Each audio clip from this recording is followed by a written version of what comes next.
Assalamualaikum warahmatullahi wabarakatuh. Selanjutnya, pembahasan kali ini yakni tentang pengawasan pembangunan daerah. Yang pertama tentang pengertian pengawasan. Jadi, pengawasan pelaksanaan pembangunan pada dasarnya merupakan rangkaian kegiatan untuk mengikuti perkembangan pelaksanaan pembangunan dan menindaklanjuti agar kegiatan pembangunan senantiasa sesuai dengan yang telah ditetapkan. Adapun tujuan pengawasan pembangunan yang pertama, menjamin ketetapan pelaksanaan tugas sesuai dengan rencana tersebut, kebijaksanaan dan perintah. Yang kedua, melaksanakan koordinasi kegiatan-kegiatan. Yang ketiga, mencegah pemborosan dan penyelewengan.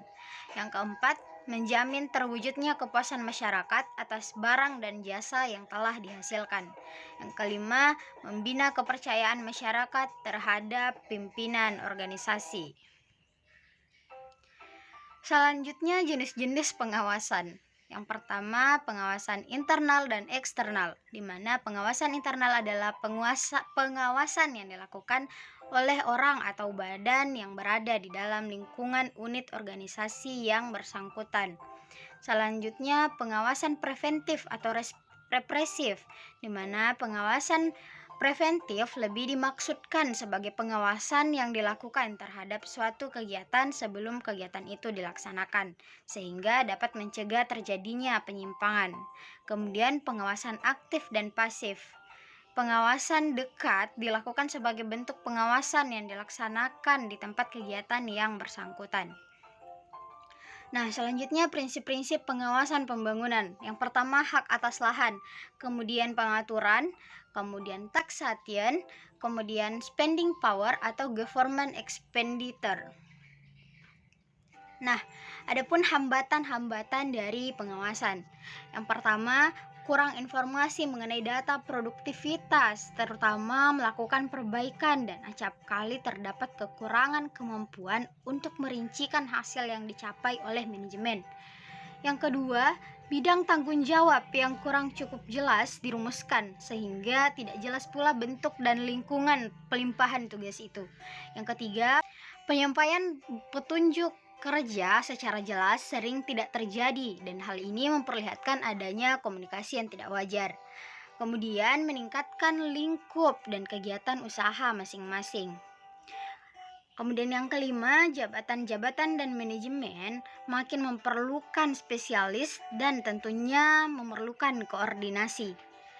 Yang keenam, berkembangnya manajemen partisipatif sehingga menghendaki adanya tukar-menukar informasi antara pimpinan dan unsur-unsur manajemen formal dan informal untuk dapat memelihara industrial peace dan antar perusahaan. Kemudian yang ketujuh, pertumbuhan jaminan komunikasi memerlukan koordinasi secara internal dan antar perusahaan. Nah, adapun langkah-langkah dalam melakukan pengawasan. Yang pertama, menetapkan standar, kemudian pengukuran kegiatan, kemudian membandingkan kegiatan dengan standar, dan melakukan tindakan koreksi. Adapun manfaat pengawasan. Yang pertama, menentukan tujuan dan cara mencapai atau disebut planning, kemudian struktur organisasi dan aktivitas, dan memotivasi atau mengarahkan anggota. Nah, selanjutnya syarat dari pengawasan. Jadi, pengawasan harus melaporkan setiap penyimpangan yang terjadi dengan segera. Pengawasan harus mempunyai pandangan ke depan. Pengawasan harus objektif, teliti, dan sesuai dengan standar yang digunakan. Pengawasan harus luas atau fleksibel. Baik, mungkin itu saja yang dapat saya sampaikan pada pembahasan kali ini. Lebih dan kurangnya mohon dimaafkan. Billahi fisabilillah fastabiqul khairat. Wassalamualaikum warahmatullahi wabarakatuh.